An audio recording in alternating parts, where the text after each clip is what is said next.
diets are easy in contemplation, but hard in execution, meaning every diet we ever started, we're so excited. It sounds like we're going to be able to do it. But then when we actually try to do it, it's really hard. Easy in contemplation, hard in execution. Fasting is the complete opposite. It is hard in contemplation, but easy in execution. Like it sounds like you're going to be restricting yourself for 16 hours a day. You're not eating. Oh my Lord, I'm going to be hangry. I'm going to just waste away to nothing. It's going to be awful. But in reality, you start to feel so much better after your body adapts to the clean fast and you're fat adapted. You're running on your stored fat for fuel. You have great energy. And then in your daily eating window, you get to eat the food that makes you feel your best. Welcome to The Grit Show, Growth on Purpose. I'm your host, Shauna Rodriguez, and I'm happy to be here with you as your guide for all of us growing together as seekers and thrivers. Jen Stevens, the New York Times bestselling author of Fast, Feet, Repeat, Delay, Don't Deny, has been living the intermittent fasting lifestyle since 2014. Since then, she's lost over 80 pounds and launched her IF website, 4 online support groups, 4 self-published books, and 2 top-ranked podcasts, Intermittent Fasting Stories and the Intermittent Fasting Podcast.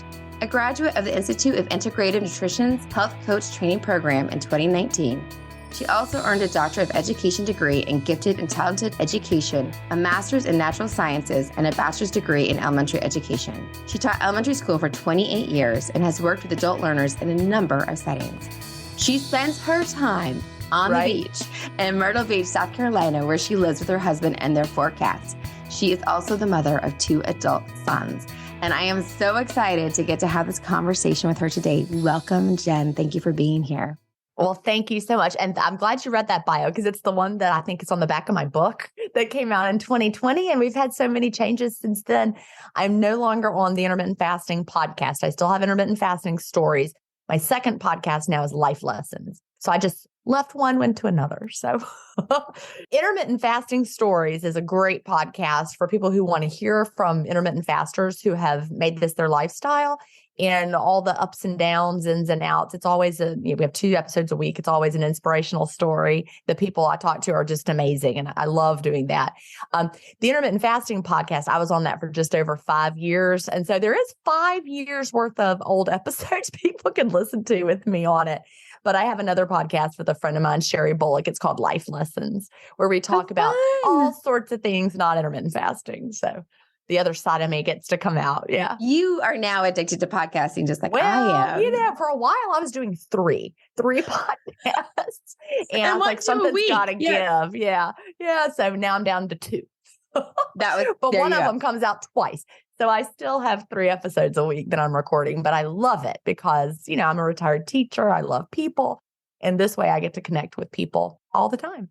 That is a perfect plan. I love that. And there are so many things. Again, there's so much to talk about with Jen, and she has numerous books, which we will talk more about at the end as well. So you can get to know her better and get to hear them. And listening to her books, I listened to one of her books, so you get to actually hear her talk about them. So that's a bonus. Yeah, I will read them to you. Yes, you read them to you. And there's everything from the book, because I got to read or listen to her read Fast, Feast, Repeat. And then I purchased it because it is so good. And I wanted to definitely have it for reference. And she gives you all of the reference articles in the back, which is a good reason to buy it. So I have those reference articles.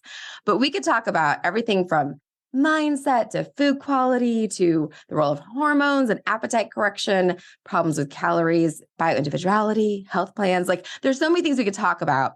But I really want us to kind of start with the whole point of the fact that really when you talk about intermittent fasting, it is more of a way of living. It's a health plan with a side effect of potentially losing weight. And the fact that this concept about how constantly eating, because again, I'm one of the people like everyone else that I've stopped dieting for years now, but I've definitely heard that I just need to snack and keep my metabolism up.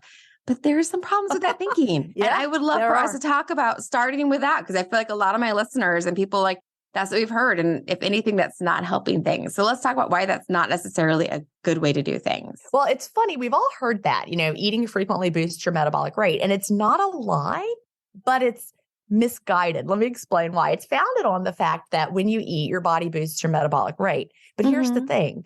your body boosts your metabolic rate, but not so much that it is greater than the amount of the food you just ate. Does that make sense? So the math doesn't work out. You're eating to boost your metabolic rate, but you're putting in more fuel than your body burns because of that fuel you just put in. If you overeat, we know from the research, overfeeding, they call it in science, overfeeding boosts metabolic rate. But we also know that overfeeding makes you gain weight. So the end goal is not, we want to boost our metabolic rate. The goal is for anyone who has excess fat on their body is you want to tap into that fat and you want to use it instead of just storing more. So frequent eating leads us to store more, and I just thought of an analogy. If you think about, if you've ever had a newborn, been around a newborn, they eat around the clock. They are literally eating every 2 hours. At least mine did. My newborns, they wanted to see their mama every 2 hours. But think about when you're a newborn, they're like literally, that's the period of their time when they're growing the quickest. Yeah. Eating frequently is growth promoting. And now that we are adults, we're not trying to grow anymore. So if we eat frequently, well, we will still keep growing. Unfortunately, we're not growing taller. We grow out. And so, you have to know what your goals are. If you want to gain weight quickly, eat frequently. And if you want to lose weight, don't eat frequently.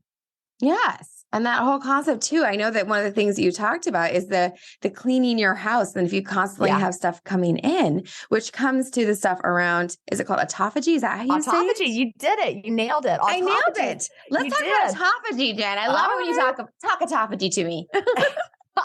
Autophagy literally means auto is self, phagy is like eating. So it's like self-eating, like your body is eating itself, which sounds really scary, but it's not. It's not eating the stuff you need because that would be really dumb. Like your body's not going to eat your heart muscle or your needed muscles, right? It's going to eat the old junky stuff. So if you're not eating, your body has to look around. It has time to clean up.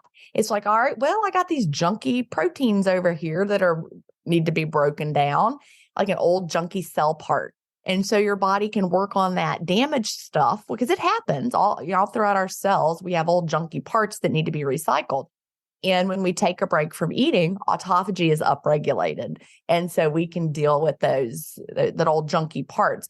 And as we get older, autophagy generally downregulates with age. And so you see that. And as we get older, our bodies break down. It's harder to repair. Healing takes longer. But if we add intermittent fasting, we have more time during the day when we can have that cellular cleaning, that cellular housekeeping. Autophagy is upregulated, helps us theoretically stay young longer. I know that my body heals quickly. I'm 53. And, I credit that to my body having time every day to do the necessary repair that it needs to do. Yes. And you do not look 53 at all. Thank you. Look fabulous for 53. That's incredible. And so that concept, I think that you mentioned somewhere else was about how, like, if you're having a house party all the time, we never have time to clean the house. If people are coming in, true. Well, there's never time. That's like eating all the time. If you wake up first thing in the morning and eat breakfast like most people do, because we've been told, immediately I remember reading a book that like as soon as the foot hits the floor, you need to be eating within 30 minutes. I mean, that's a lot of pressure right there. What, you're going to die? No. But you start eating then, and then you have snacks, frequent snacks, and you keep going. Your body is constantly at that point just dealing with what you're putting into it. Also, it traps you in that blood sugar roller coaster where you're putting in something and then your blood sugar goes up after you eat and then it goes back down. And then your body's like, all right, that blood sugar went down, send some more fuel in. So you're constantly getting the signal to keep eating because you're hungry because that fuel is coming and going, coming and going. And again, you never need to tap into your stored body fat for fuel. And we want to tap into that. Yeah, you do. Yes. And there's so much for us to talk about.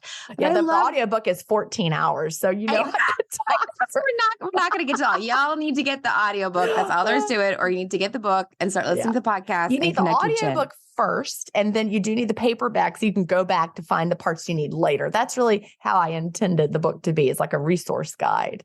Yes, no, definitely. And that's why I was like, okay, now I'm getting it. Like as soon as I finished the audiobook, I was like, now I'm getting this so that I can have it. So it was very, very valuable that way. So I love the concept too of talking about like the fact that diets don't work. I think that I've been fortunate because I was on that roller coaster that a lot of people are on. And my mom was she was on every time I turned around growing up, she was on diets. And I think that I hated dieting because my mom was always on diets, but I got stuck on that same roller coaster until I finally heard the study that talked about how that the biggest indicator of weight gain is diets. Correct. The biggest indication of future weight gain is past diet history. 100% true. Yeah. Yes. And I think that's what finally said, forget this. I'm going to start like appreciating my body as it is and working on loving myself and where I'm at, and bought my wedding dress for where I'm at. And this is good. Like that's what finally got me off of that. But there was, instead of being able to feel like there was a way that I could be healthy and be happy. And with that, like, change. So exercise, I do not lose weight with exercise, but that is actually a thing. And so like, I know it is a thing. Yeah. I'm just saying, I had my DNA analyzed and it actually said, your DNA indicates you're not a person who is genetically likely to lose weight from exercise. That is the thing. Yes. Yeah. I heard, so she talks about her DNA in the book, and I think we have the same, like when you talked about like all those things, it was like, oh, this is me, like the carbs, the whole things. Yeah. So we definitely, I connected with all of that. And so with doing that, like it's important for people to realize that diets don't work. And there's this whole piece about the Biggest Loser study that I hadn't heard of that study. Can you share more about that? I hadn't heard about that until you talked about it.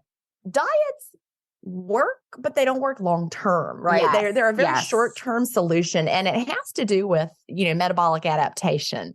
And you know how I talked before about if you overfeed, your metabolic rate goes up in response to that. Well, if you underfeed or over restrict, your metabolic rate goes down in response to that. And so that's the cycle you get in. We can go back to the Biggest Loser study that they did, and they followed these people who had been on the Biggest Loser show. And they successfully lost these people lost like massive amounts of weight because they were over restricting and they were doing all this working out. And so they really were just putting their body through it, and they would lose, they'd be disappointed if they only lost 5 pounds in a week or something. I mean, that is not a reasonable rate of weight loss, but we watched it I remember tuning in every week. Everybody wanted to be like those people. And what they found when they went back and followed up years later, the biggest losers who had successfully lost the most weight, and especially the ones who had been able to keep it off better than the others, had the slowest metabolisms of all. Their new metabolic rate was about, I can't remember exactly the number, might be 500 calories a day, lower than would be expected for their size. Based on, we can make formulas based on here's how big you are, here's how many calories it should take to maintain that body size. Their resting metabolic rates were like 500 calories lower than they should have been. And it's because their body downregulated. And so all the ones who were fighting tooth and nail and managing to keep it off the best had the slowest metabolic rates of all. So they literally had to eat less. So if they had never gained the weight, lost the weight, and had been at this weight, let's say they weighed, I'm just going to make up a number, 170. Let's say someone weighed 170 and they'd never gone up or down. They just had always been 170.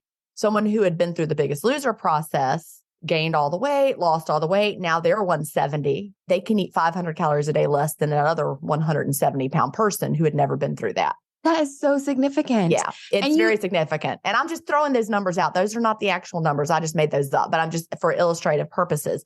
But the ones who had higher metabolic rates were the ones who were not good at keeping the weight off because they just ate more. So over restriction slows our metabolic rates, and overfeeding speeds up our metabolic rates. So the solution, I remember when that first came out, we were all like, well, it's hopeless then, because if you're going to lose the weight, that's really how the news was all like, it's how they told the story back then. Well, you can lose the weight, but you're not going to keep it off because you've ruined your metabolism. Why even try? And I remember that's really how a lot of us felt. But the beauty is fasting is different. Yes. And that's a beautiful thing. And I think that it helps with this level of understanding, because I remember friends who've lost weight and you see them eating carrots and you hear people saying like, they must eat other things because eating carrots, they should be losing more weight. No, they're not losing more weight eating just carrots, because the fact that they can't even eat the carrots because their metabolic rate is adjusted. That they had to eat so much less to maintain their weight than you to maintain your weight because of what that does. And so this understanding of others is just like so much more deep than just the calories in, calories out that people have tried to program into us for so long. There's so much more complicated than that. And we can't make it simple. Can I take a minute to explain why fasting is different? Because I think that's important. We need to. That's what we spend time on. This is why this is so important. Yes. Well, fasting is different. Even if you're eating the same exact amount, and I'm a big fan of not counting calories, and I have a whole section about that in Fast Feast Repeat, which you heard. Yes. But let's say, for example, someone had the same amount of calories and they ate it spread throughout the day versus eating it in a shorter period of time in an eating window. Mm-hmm. Your body is going to be responding very, very differently depending on how those calories are coming in. Like if you're someone who's eating throughout the day, let's say you're following a 1,200 calorie a day diet, because that's what your doctor said to do, 1,200 calories a day. That's the number I always tried to do back in my calorie counting diet days. And you're spreading out those little amounts of food all day long. Well, 1,200 calories a day is not very much. It's not going to fuel your body well. And so the goal is, you're going to make up the rest of that from your fat stores, right? That's the goal of diets. Except now you're eating just a little bit for breakfast and a little bitty snack and maybe a little 100 calorie snack pack and then a little tiny diet lunch. And it's not enough fuel for your body. But because you're eating frequently, your insulin is high. We can talk more about that in a few minutes and why that's important. You're keeping your insulin high because food is coming in and your body is not really tapping into your fat stores very well. You are not well fueled during the day. You're not putting enough fuel in and your body is not able to tap into your fat stores very well because you're eating so frequently and you are not well fueled. You start to feel hangry. It gets harder and harder as time goes on. And then eventually you start having the urge to binge, which we've all done on those low calorie diets. And then you quit. And now your metabolism, if you stayed on it for a long time, is slower than it was when you started. So you gained the weight faster than you lost it. And now you're heavier than you were before. But fasting is different because after your body adapts to fasting and the clean fast, which we can talk about in a few minutes, after you're adapted, now you're fasting. You're not bringing in the food. You're fasting clean. Your insulin levels go down. Insulin is a storage hormone. And when insulin goes down, your body is able to get to your fat stores efficiently. So now during your fast, all of a sudden, your body can get to your fat stores. And so you're fueling yourself from your fat stores. So you feel really good. And then let's say you have, a 5-hour eating window, whatever you end up with. Let's say you're going to eat those same 1,200 calories then. That's still not enough fuel for a whole day's worth of work, right? 1,200 calories is not enough to fuel an adult body, but your body was also fueled by the fat calories that you accessed from your own body. So your body is well fueled as opposed to when you spread those 1,200 calories out over the whole day and your body was not well fueled. The difference is you're fueling yourself from within from the fat you already have. And that makes a big difference. And then your body doesn't access that. Yeah. It doesn't need to downregulate because your body is like, there's plenty of fuel here and no problem. And that's also when it comes into the whole concept of the clean fast becomes so important when you're doing this. And that's something that I never even thought about what this insulin, the play of insulin and why fasting clean. And we're talking about not the eating part. This is all about the fasting part. So can you talk more about why it's important to do that and the whole role of insulin and why it's important to do it so that it can actually access your fat stores and make this big impact? Probably most of your listeners like me, we just think of insulin as like, my dad's a type 2 diabetic. He has to inject insulin, right? Yeah. We just think of insulin as something with diabetes, or if you have type 1 diabetes, your body doesn't make insulin. You have to inject it to keep your blood sugar down. What we don't understand is that insulin is, like I said a minute ago, a storage hormone. It's also, the big fancy science word is anti-lipolytic.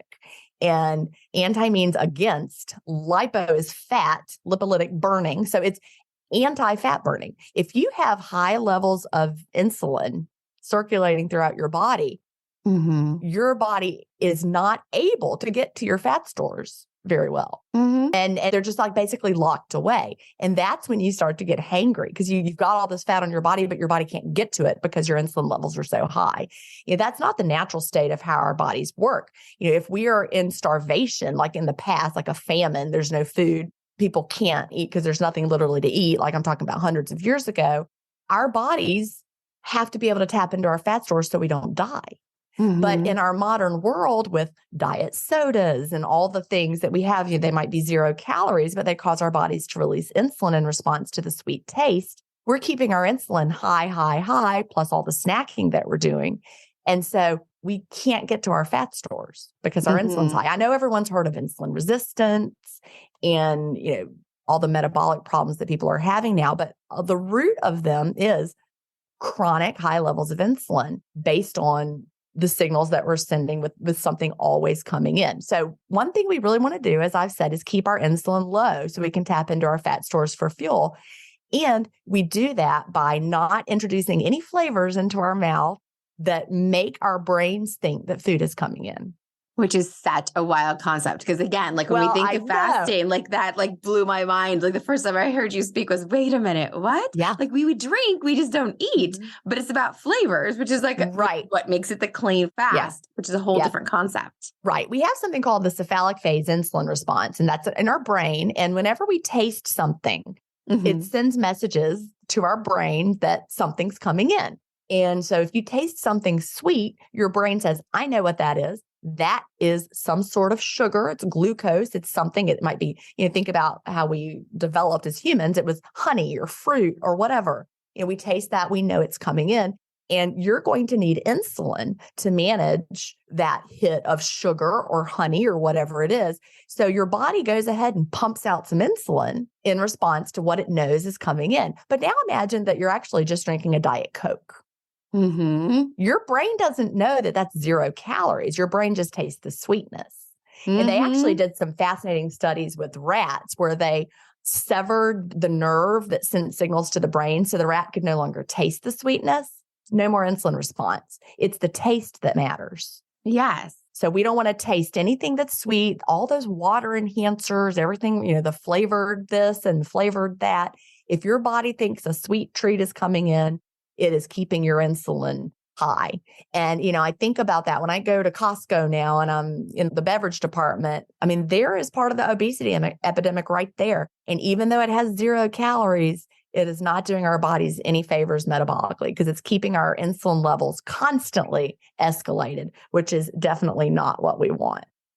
Yes. And that's such this new way of thinking. And so if you are going to drink beverages while you're on a clean fast, which is important for this to actually work and for things to actually access your fat stores, that you actually need to be having things that have a bitter taste. And so it needs to be a tea that's a black tea or green tea or coffee. Plain tea or coffee. Yes. With nothing else in it, which is just such a different way of thinking. I'm like, wait a minute, what about my lemon sparkling water? Just a lemon in my water. What? Can't I have something?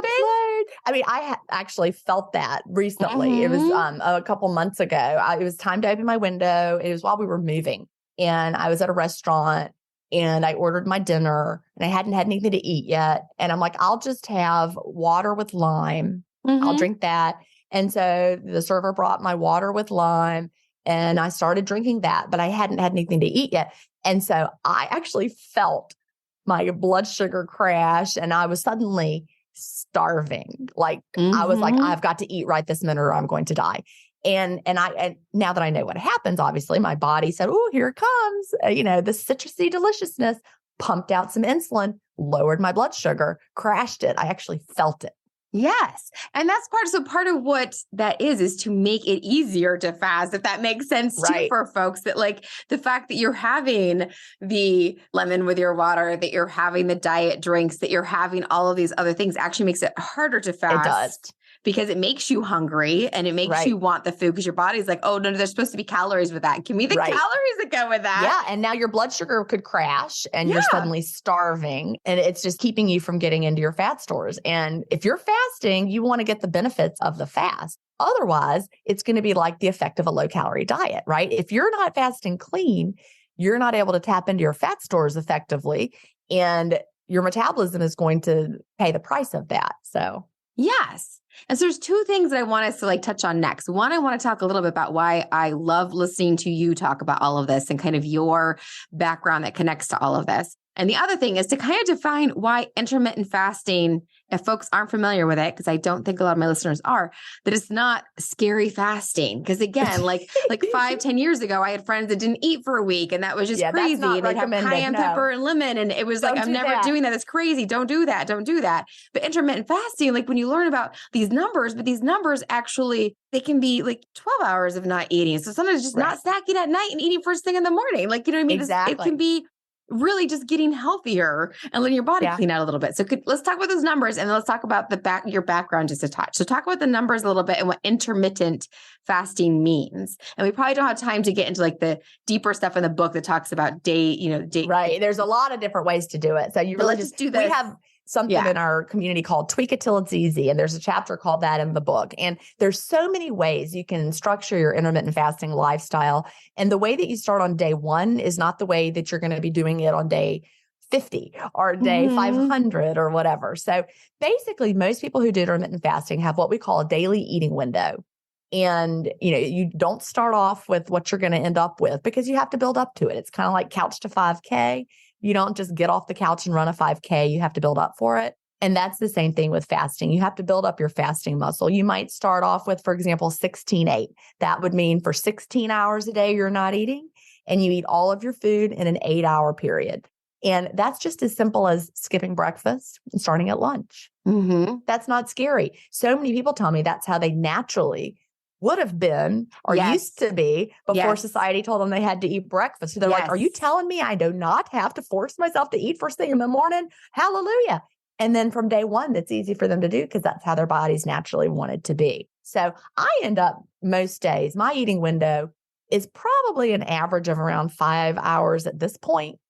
Sometimes it might be 6 or 8. Sometimes it might be 3. It just depends on my schedule for the day. But I think most of the time it's probably around 5 hours a day. And it sounds really like harsh and restrictive and scary. And there's a saying that I love. I'm not sure who invented this saying or who said it first, but diets that we're so used to. Diets are easy in contemplation, but hard in execution. Meaning every diet we ever started, we're so excited. It sounds like we're going to be able to do it. But then when we actually try to do it, it's really hard. Easy in contemplation, hard in execution. Fasting is the complete opposite. It is hard in contemplation, but easy in execution. Like it sounds like you're going to be restricting yourself for 16 hours a day. You're not eating. Oh my Lord, I'm going to be hangry. I'm going to just waste away to nothing. It's going to be awful. But in reality, you start to feel so much better after your body adapts to the clean fast and you're fat adapted. You're running on your stored fat for fuel. You have great energy. And then in your daily eating window, you get to eat the food that makes you feel your best. My book is Fast, Feast, Repeat. We're feasting. We're enjoying our eating window and we're nourishing our bodies well. And we feel amazing. And it's not restrictive at all. And that's the thing that we hear over and over from people. There was somebody in my community today, I think she's on day 100, and she was reflecting on day 100. And she talked about how much food freedom she's feeling and how she thinks of the fast. I think she used the words a sacred time, for her body to do what it needs to do. And then she nourishes her body well during the feast. And she's in the stage where she is trying to heal her relationship with food. And so many of us need to go through that phase where, you've been like guilty because you ate a bite of a donut or something. And then you get to the point where fasting heals your relationship with food so that you're able to look at that donut and eat it without any guilt. And then eventually, maybe you look at that donut and you're like, I don't even like donuts. And so now it empowers you to connect with your body and realize, what do you really want to eat? Maybe it's a Brussels sprout, not a donut. And the first time that you realize you would rather have Brussels sprouts than donuts, you're like, who am I? But fasting really allows us to connect with ourselves and lose that diet brain, we call it, that we've built up for all these decades. Yes. And we just had an episode here on the Grit Show of somebody talking about intuitive eating. And I feel like these two things actually go so well together. And I have people I need to apologize for that didn't want to eat breakfast. And I'm like, you need to eat breakfast.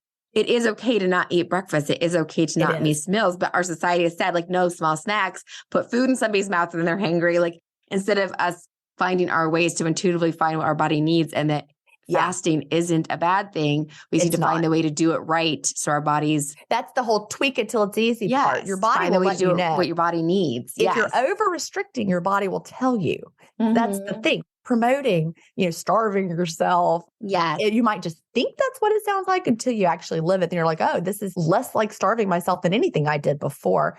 And just to speak to intuitive eating, I tried so hard before I did intermittent fasting. I tried so hard. I read all the intuitive eating books, and you're supposed to ask yourself, am I hungry? Unfortunately, the answer was always yes. And I got up to 210 pounds following the principles of intuitive eating. Yeah. That is what got me to 210 pounds, because I was so disconnected from my hunger and satiety signals. And I did that for years and never reconnected. But intermittent fasting has reconnected me with my hunger and satiety signals. I'll talk about that in the appetite correction chapter of Fast, Feast, Repeat and the science of why that happens. But I am now what I would call myself to be an intuitive eater within my structure of my daily eating window. And I don't like make myself wait because I'm struggling. No, this is the time of the day when I feel best when I eat later in the day. That is how I feel the best. I really wish the intuitive eating community would understand how intermittent fasting can work together with them. Yeah, they can go together. They're not quite there yet. I think that, it seems like they're opposite, but they're not. Yeah, that they can join together. And that's what I want. Yeah. Yes, that we're definitely a toolbox. This podcast is a toolbox, and these are good tools for you to have in your toolbox. So I want them to see I am an intuitive eater now within the paradigm of my eating window, because if I got up in the morning and started eating at 7 a.m. or something, I would feel terrible. And my body intuitively now knows not to do that, right?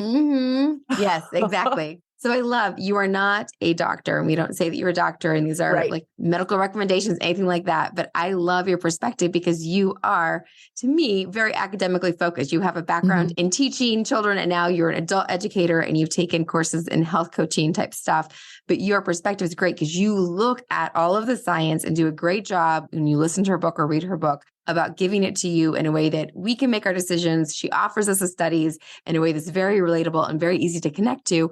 And you need to make the decisions for yourself, what you're going to do. But you do a great way of presenting information so that people can consume that information and understand. You can get the opposite somewhere else if you look. Oh, definitely. But you can't get anything. Yes. But I love that your background, that you have this way that you connect to people, and it's your life too. You've lived this, you looked for this, and you found this. And that's what you're sharing, this great thing that's worked well for you, and found that it's worked well for millions probably at this point of other people as well. Yeah, a lot of people. But, I'm a teacher. I'm trained to redeliver content to people, and that is my gift. And so it's just a different kind of content. And it's very much started with me just telling my story in my very first self-published book, Delay, Don't Deny. It was after I lost 80 pounds. And by the time I wrote that book, I had kept it off. It was over a year at that point. But now this is my 9th holiday season that I'm going through as an intermittent faster. And I have maintained my weight since I lost it. So from 2014 until today, I've never had a period of time where clothes no longer fit me because I've gained weight back, right? I've had seasons where my honesty pants got a little tight and then I needed to tighten up my eating window, but it's no big deal. Intermittent fasting has given me the tools to know that I can keep my weight at a healthy range for the rest of my life. And I know also that I'm going to age well. And that is my goal. I'm 53 now. I want to be 73 and still, able to swim in the ocean and walk on the beach and climb up 3 flights of stairs and do what I want to do. And hopefully I'll be getting down on the floor with some grandchildren at one point and, and living a life as someone who is strong and healthy. And I know, just based on like my waist measurement, I know my waist measurement, our waist to height ratio or waist to hip ratio, they're very good indicators of our metabolic health. And, my waist size is very healthy. And I know that is an indication that things are really good on the inside as well. And that really inspires me moving forward, being inspired by how I want to be in 20 years, 30 years, 40 years. Yes. And I think that's the thing with intermittent fasting is the health benefits. So we talked about the diet, there's more in her book too about around diabetes. And did you see the study that was in the news yesterday? No. They did a study and it was in a medical journal. I haven't read the study yet. I just had seen several articles where people were talking about it. Reversed type 2 diabetes. Really? Yeah. It was like a study that actually showed it. So that's really exciting. Intermittent fasting reversed type 2 diabetes in the participants in the study, which is so exciting, which it makes total sense. Now you understand why, because they're fasting and their insulin goes down and now their body is no longer having to overproduce insulin. And so it makes sense when you look at the mechanism of action. Yes. And it's just what we would predict. It's exactly what you predict from what you've already shared in your book. And just the fact that talking about with the patients that did intermittent fasting without having to have surgery to take away excess skin Yeah. because of the way that the autophagy works. There's so many health benefits that we can't even have time to get into them all. Like you guys, you need to see the book. It's very, very exciting and very interesting, all the information based on this. But I know that we are getting short on time. So I want us to get to our self-care piece. We do each episode. We have our guests share with our audience what they do for self-care, because that's a big focus here on the Grit Show. So what do you do for self-care, Jen? Well, I am a very early morning riser. So I like to get up and I'm the only person up in the house, and I make myself some coffee, black coffee. And I love to go sit. We live at the ocean now. So I love to, when it's not too cold, and even if it is a little cold, I like to go sit on my back porch, which overlooks the ocean, bundled up, watching the sunrise with my black coffee in the morning. And, you hear the sound of the ocean, and my cat comes and gets in my lap, and we're out there and watching that sunrise. And that time is just very precious to me. Oh, I love that. That's beautiful. And we also, for each of our guests, it's a thank you for being here. We actually have a series of coloring books on the Grit Show. We have one that's the Vintage Mermaid and Magnificent Ocean, and one that's You've Got This, which is quotes. So you get to choose which one you want, and we send you a copy of a coloring book. Which one would you like? I feel like I have to pick the ocean. Well, right? After what you said, I kind of was thinking you might. So yes. Yeah. So we will get your address and we will send you a copy of that as a thank you for being here today. And we also always have something we send for our listeners, something that they can kind of apply and take away with them. And I wonder if this thinking around, what insulin is doing for our bodies and the sugary drinks and that type of thing, if that's something to kind of take away, or what your thoughts are, something they can take away and start applying today that comes from what you've read in the studies, that they can be helpful for them. Honestly, we don't have a study like this, but I think we should. But based on what we know, I think that if every person, man, woman, and child in the world instead just switched their beverages, that's all they changed. If all people drank in the world were plain water or plain sparkling water, black coffee, plain tea, if that's all we drank, I think we would see an amazing difference in the health of the world. Yes. I really think the rise of the obesity epidemic, there's so many things that you could link it to, but like I can remember before we had Starbucks, when people were not always carrying around a latte. I call that a hot milkshake. And people are like constantly, when I was a teacher, I remember seeing people in the hall of that school from all day long carrying around their hot milkshake and sipping on it all the time. So we are basically keeping ourselves in that constant state of something sweet coming in our mouths all the time. And when we're not drinking something, we're chewing gum or we're popping breath mints. And so if we just let our bodies rest from constant flavor coming in, I think it would be astonishing what we would see. And, the diet sodas aren't doing you any favors. It's not just the calories that are the problem. It's artificial sweeteners are maybe causing even more confusion because no calories actually come in. And now your body is even more dysregulated. Yeah. And I think not realizing that part of that hangry roller coaster that we're on and being hungry all the time and wanting stuff, that's actually part of that cycle. I never would have thought of that, because I reach for drinks. I'm not reaching for food as a substitute when I'm not doing that food. And I feel like it's adding to my roller coaster. Yeah. And the diet drinks, because a lot of friends, I don't drink diet drinks because I don't like the aspartame, but I drink sodas instead, or I'm drinking the sparkling waters, or I'm drinking the other things. Right. And always looking for something to drink. Yes, a flavor. But if you see what I've got my Topo Chico with no flavor. It's just sparkling water and it's so refreshing. And in the glass bottle, it's so bubbly.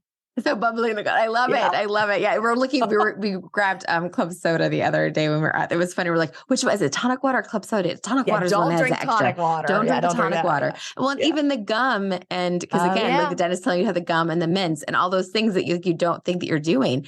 And it's actually hard to start thinking about not doing that. I know. And so we've just started, because again, we just listened to the book. We're just starting to change our thinking around these things. And it's a lot to change your thinking around that. It is. To start looking at how much you're doing that and noticing how much you're adding in. And it's a lot. It's really is a lot. That you're actually turning on insulin every time you're putting those things in your mouth. It's just a new way of thinking. The black coffee, I'm just going to say for everybody listening who's like, well, I could do it if I can't drink coffee black. Can I just put a little cream in there? No, you cannot.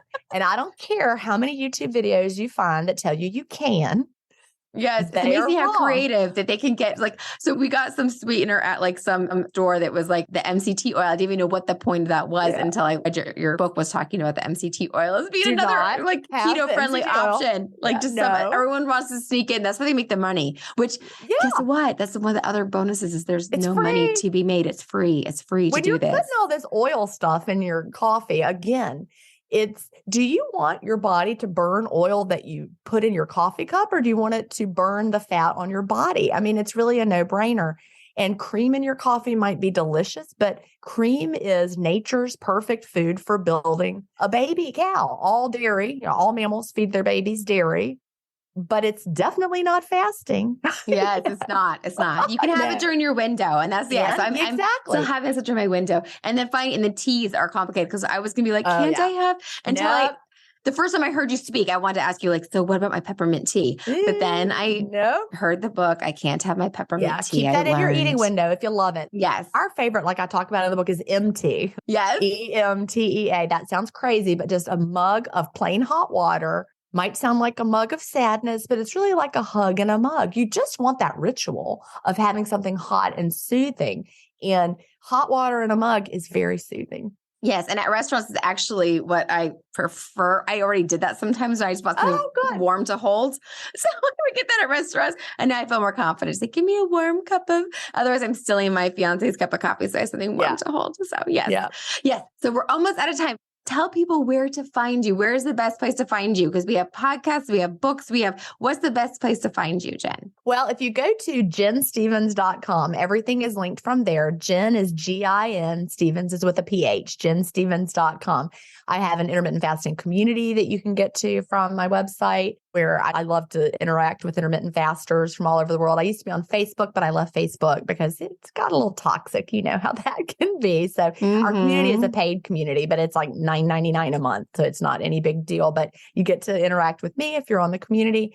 I have my podcasts anywhere you listen to podcasts. Intermittent fasting stories is what I would start with. And you could just start with literally any episode. They're all going to inspire you. And then the Life Lessons podcast, if you just want to hear cool stuff. That is amazing. We will definitely have all that in the show notes. So you guys can be sure to be able to find her. Thank you so much for taking time. Everyone, you need to learn more. This is amazing. I'm very excited about it. It's life-changing. Yes. Thank you so much for being here today, Jen. We appreciate you. You're so welcome.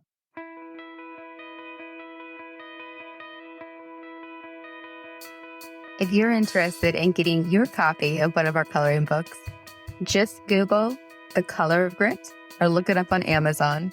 We also have downloadable pages available. You can find more about that on our website, thegritshow.com. Self-care is most important. After all, you're the only one of you that this world has got, and that means something.